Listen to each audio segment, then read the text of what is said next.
ओम शांति, सर्व शांति। परम पूज्य गुरु नाम गुरु विमल सागर जी महाराज की, परम पूज्य गुरुदेव विराग सागर जी महाराज की। आज इस युग में गुरुदेव विराग सागर जी महाराज ने जन्म लिया और जन्म तो हर कोई लेता है, लेकिन जन्म लेने के बाद जीवन को महान बनाना ये बहुत बड़ी कला है। और ऐसे पुण्यात्मा जीव जो होते हैं वो अपने जीवन को महान बनाते हैं। 3 प्रकार के लोग हैं। एक वो लोग हैं जो जन्म से महान होते हैं, वो तीर्थंकर भगवान होते हैं जो जन्म से महान हुआ करते हैं। 3 ज्ञान के धारी जन्म से हुआ करते हैं, मति ज्ञान, श्रुत ज्ञान। और वही 3 ज्ञान के धारी जन्म से ऐसे भगवंत जिनका जन्म गर्भ में आने से पहले ही उत्सव मनाना प्रारंभ हो गया, जिनका जन्म कल्याणक महोत्सव सौधर्मेंद्र समेरु पर्वत पर ले जाकर के मनाता है, खुशियां मनाया करता है। ऐसे जीव वो होते हैं जो जन्म से ही महान होते हैं। लेकिन एक वो जीव है जो जन्म से महान नहीं है, लेकिन जीवन को महान बनाते हैं। जन्म तो एक साधारण से परिवार में लिया और एक साधारण परिवार में जन्म लेकर के अपना जीवन यापन किया, लेकिन जीवन में कुछ महानता को प्राप्त कर लिया, संयम धारण कर लिया, जीवन में आचरण धारण कर लिया, वो जीवन महान बना लिया। ऐसे हैं वो परम पूज्य गुरुदेव विराग सागर जी महाराज, जिन्होंने आज 2 मई 1963 बैसाख शुक्ला 9 के दिन उस पथरिया नगर में गुरुदेव ने जन्म लिया। वो माँ धन्य है श्यामा देवी, जिनकी कोख में ऐसा एक जीव आया और उस जीव ने जन्म लेते ही साथ ही कुछ अतिशय दिखाना प्रारंभ कर दिए। कहा जाता है जब कोई पुण्यात्मा जीव गर्भ में आता है तो माँ के लिए भी शुभ स्वप्न आना प्रारंभ हो जाते हैं। कुछ गांव में अतिशय हो जाना चालू हो जाते हैं और ऐसा बताया जाता है कि जब गर्भ में वह जीव आया अरविंद का माँ श्यामा के, तो माँ श्यामा के विचार तीर्थ वंदना के बढ़ने लगे, तीर्थ यात्रा करने के विचार आने लगे और पिता कपूर चंद जी से कहते हैं कि मुझे तीर्थ वंदना के लिए चलना है। और ऐसा कहा जाता है कि पथरिया में सूखा पड़ा हुआ था और जैसे ही वो जीव गर्भ में आया तो उस वर्ष इतनी अधिक वर्षा हुई, इतना अधिक बारिश हुई कि सारे किसान खुशहाल हो गए। सूखा था वो सूखा समाप्त हो गया। ये जब पुण्यात्मा जीव कोई गर्भ में आता है तो अपने आप अतिशय चमत्कार होना प्रारंभ हो जाता है। ऐसे आपने सुना होगा कि कमल का फूल जब भी खिलता है तो कीचड़ में सरोवर में खिला करता है, लेकिन मैंने एक ऐसा फूल देखा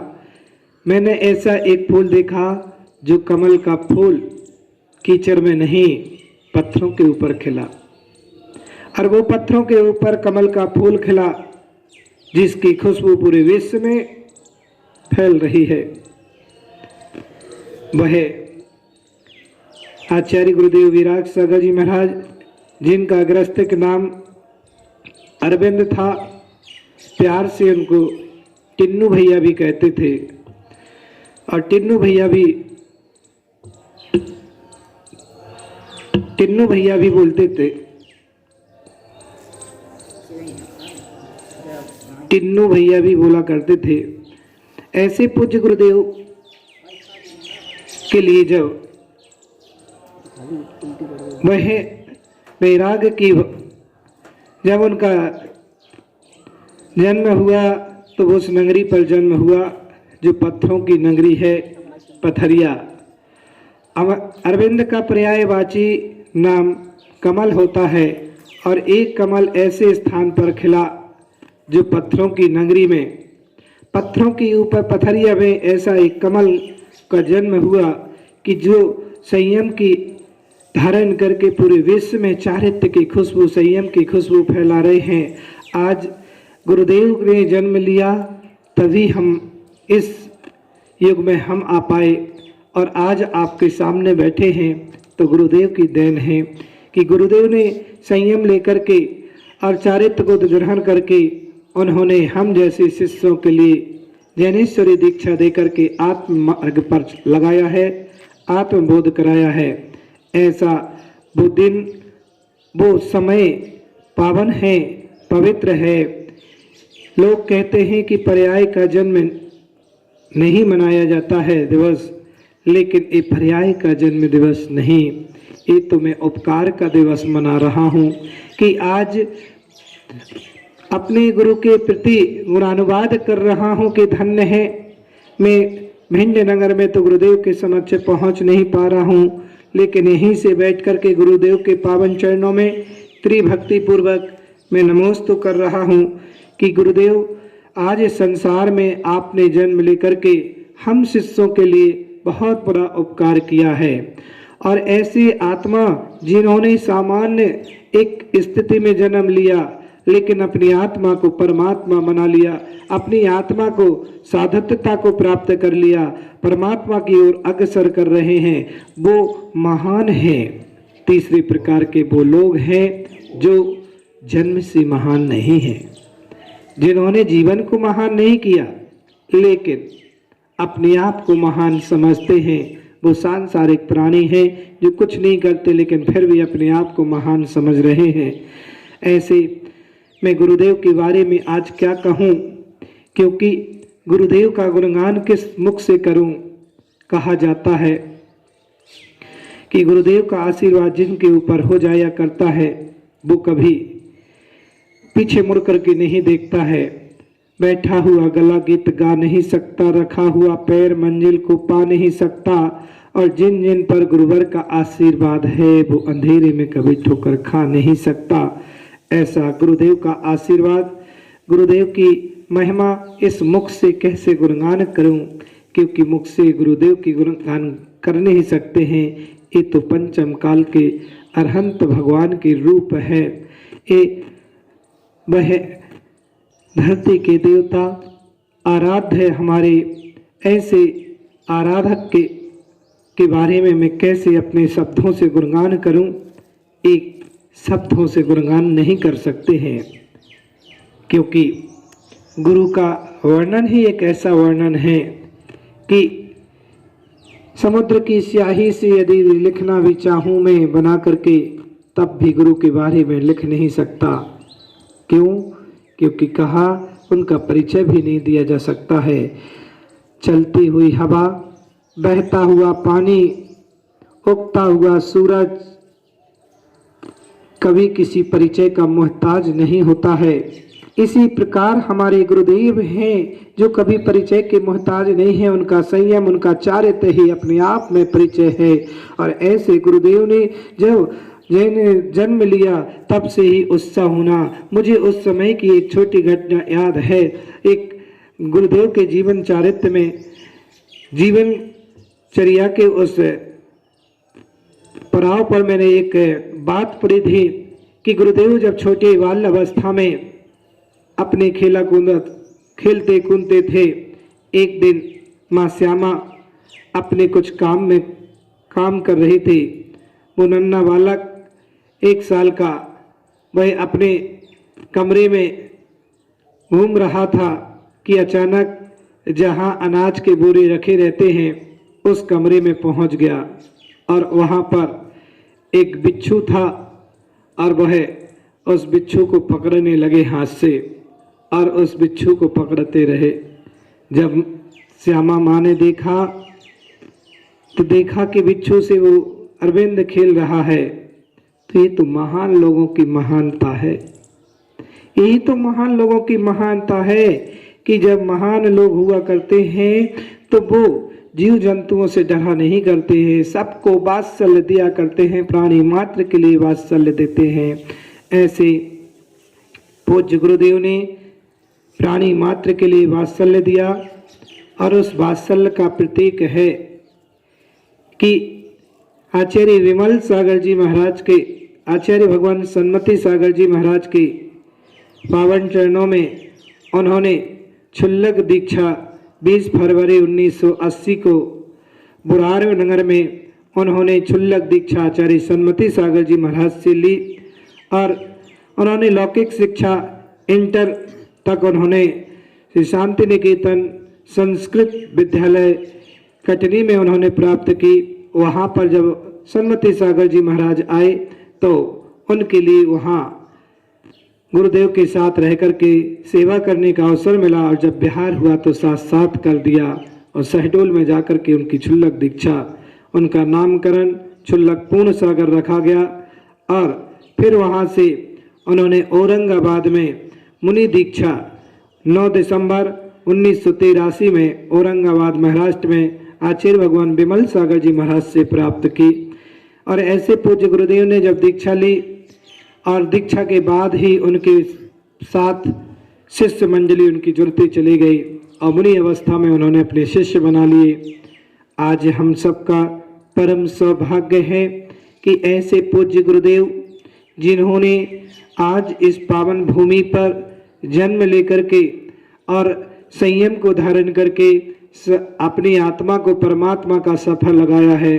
जब गुरुदेव विराजमान होते हैं मंच पर, जब सिंहासन पर गुरुदेव बैठते हैं, एक तरफ मुनिराज बैठते हैं, एक तरफ क्षुल्लक जी, क्षुल्लिका माता जी, एक अरिका माता जी, श्रावक श्रावकाएं, तो ऐसा लगता है कि इस पंचम काल में भी समूह शरण का दर्शन होता है।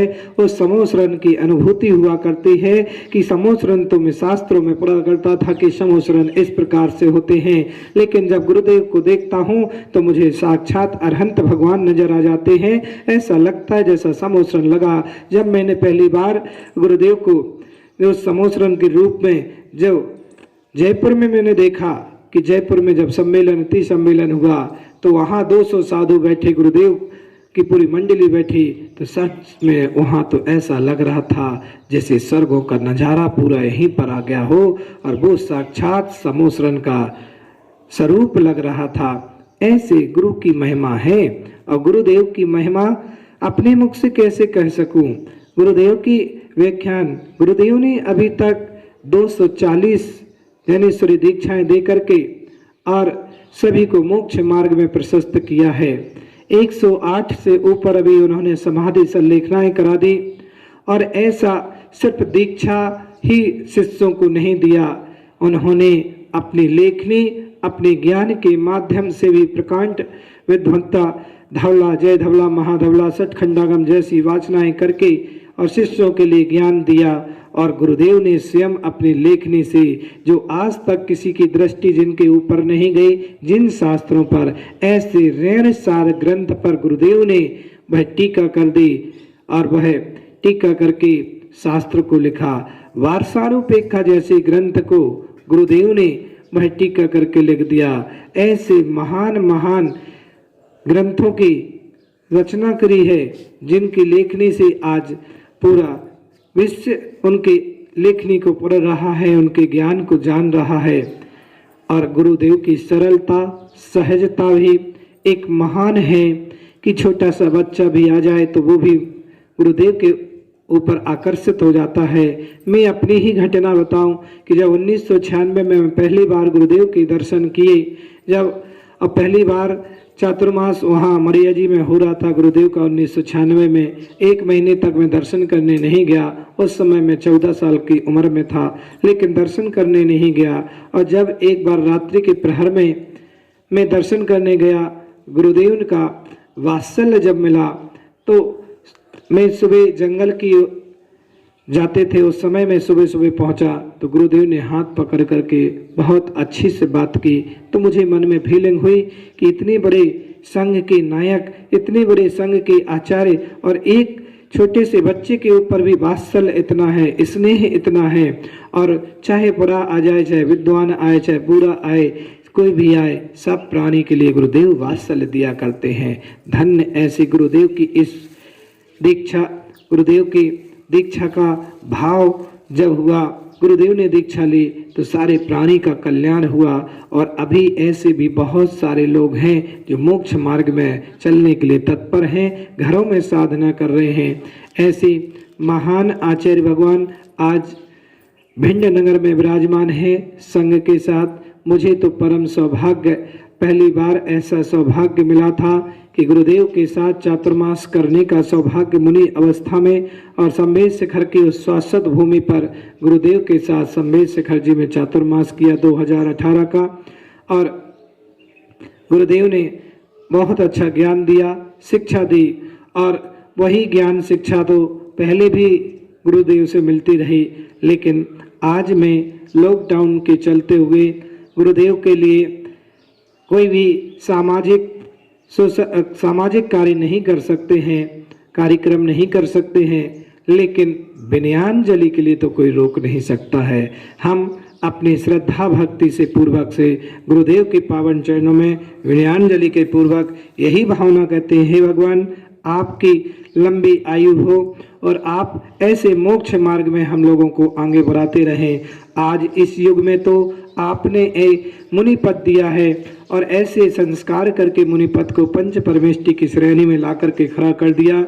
लेकिन भगवान मैं तो आपके चरणों में त्रिभक्ति पूर्वक नमोस्तु करता हूँ कि आज जब आप समोसरण में बैठते तो अरहंत का रूप लगते हैं, लेकिन आने वाले चतुर्थ काल में आपका साक्षात समोसरण लगे और आप अरहंत भगवान बने, और आपके अरहंत भगवान के समोसरण में मैं गणधर के रूप में बैठ करके आपकी वाणी को झेलूं, आपके समोसरण में बैठ करके आपके दिव्य देशना को सुनूं।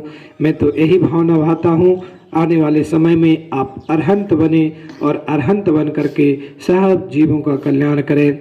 इसी भावनाओं से मैं गुरुदेव के पावन चरणों में फिर से त्रिभक्ति पूर्वक नमोस्तु करता हूँ एवं सभी भक्तों से यही कहना चाहूँगा कि आज जहाँ जहाँ भक्त हैं, हम गुरुदेव के दर्शन करने नहीं पहुँच पा रहे हैं, कोई कार्यक्रम नहीं कर पा रहे हैं, लेकिन आज घर में बैठ कर के आप सभी लोग गुरुदेव की पूजा करें, गुरुदेव का चालीसा पढ़ें, गुरुदेव के नाम की माला करें एवं शाम के समय दीपक जला करके और उनकी आरती करें और गुरुदेव के कोई स्मरण को अपने कहें और अपने अपने परिवार में घर में वो खुशियाँ मनाएं, क्योंकि ऐसी एक भव्य आत्मा ने जन्म लिया है जो पूरे संसार का कल्याण कर रही है, पूरे विश्व का कल्याण कर रही है।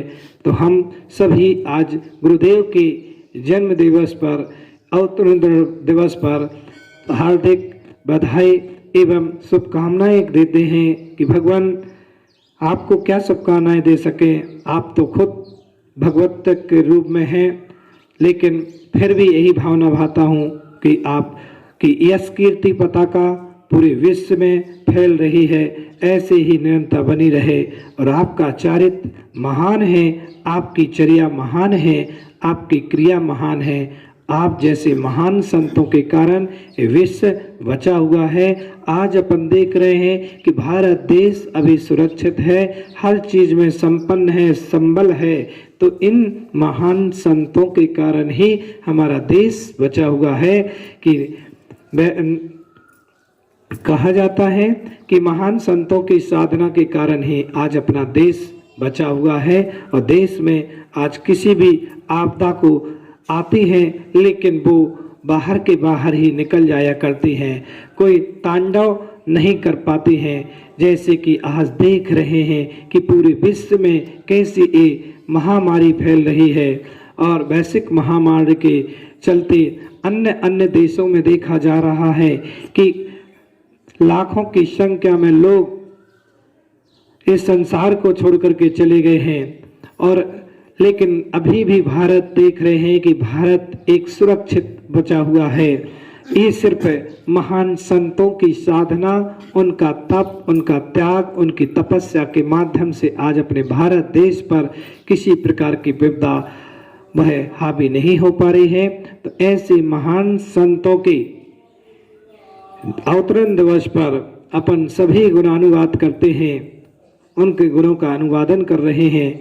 नमोस्तु गुरुदेव, नमोस्तु गुरुदेव। जहाँ आप विराजमान हैं वहीं पर आपके चरणों को स्पर्श करते हुए मैं भक्ति पूर्वक नमोस्तु करता हूँ, मन से नमस्तु करता हूँ, आपकी भक्ति करता हूँ। मैं तो अल्पज्ञ हूँ, छद्मस्त ज्ञानी जीव हूँ और मेरे पास इतना ज्ञान नहीं है। मैं मध्यम बुद्धि वाला हूँ, लेकिन फिर भी भगवान मैंने अपनी जिह्वा से आपका छोटे से शब्दों में गुणानुवाद किया है। इस छोटे शब्दों में यदि गुणानुवाद करते समय अल्पज्ञ बुद्धि के माध्यम से कहीं त्रुटि हो गई हो, किसी प्रकार से असावधानी शब्दों के तालमेल सही से नहीं बैठा पाए हों, तो हे गुरुदेव इस अल्पज्ञ ज्ञानी जीव के लिए क्षमा करना। नमोस्तु गुरुदेव, नमोस्तु गुरुदेव। ओम शांति, सर्व शांति।